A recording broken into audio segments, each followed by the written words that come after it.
And then the lack of money, of funds, like I felt like a bank, like I have to play with my money all the time, borrow from here to pay over there, or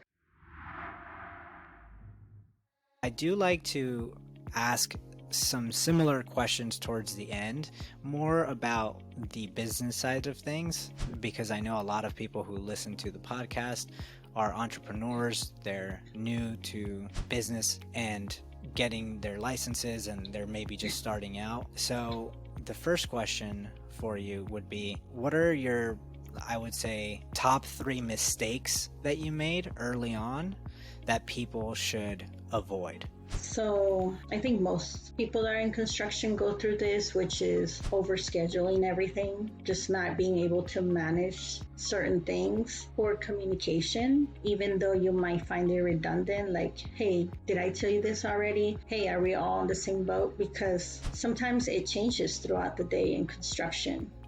So making sure that your communication, because that was something, like I said, I was shy and quiet, so I wasn't really out there communicating well. So communication is one thing, the scheduling, and then the lack of money, of funds. Like I felt like a bank, like I have to play with my money all the time, borrow from here to pay over there. Or I think for us women, it's easier to go up to someone and be like, I don't have money.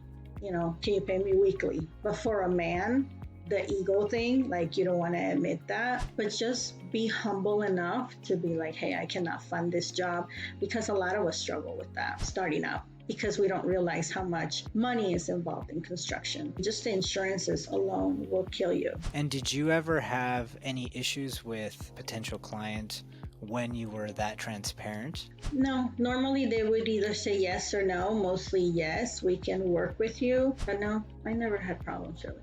It's always beneficial just to be transparent, honest, Exactly. and clear. We were talking earlier about how clear and straightforward you are, and obviously it has played to your benefit, because I think it just helps people understand you much faster. People sometimes they try to sugarcoat things or hide things, and they take people for a loop, and it doesn't work out in the end. Definitely transparency and just being honest, being humble is always going to work out. And so the next question that I always like to ask is, what are 3 things that you would recommend people absolutely do at the beginning of their entrepreneurial journey? Obviously, we talked about some of the mistakes, but what are some things that they should be either doing or working on at the very early stages of their business? Get a CPA.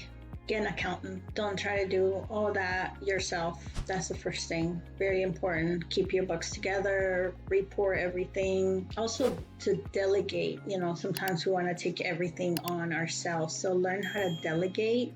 And sometimes you might say, well, I'm not making enough to pay somebody else, but really it's worth it. And then the third thing would be, which I didn't do, take time for yourself. So don't overwork yourself, because you will pay for it later. Construction is very high stress, so you have to be able to manage your stress. Either you work out or walk or pray or whatever, meditate that it is that you do, but take some time off. And if you need to not do, I started taking only 5 jobs a year, like 5 big commercial jobs, because I didn't want to be, chasing money anymore. If you need to do it that way, I know there's a place where you feel like you're hungry and you want to chase that money and do things and meet your goals. So I know we all go through that, but then learn how to decompress.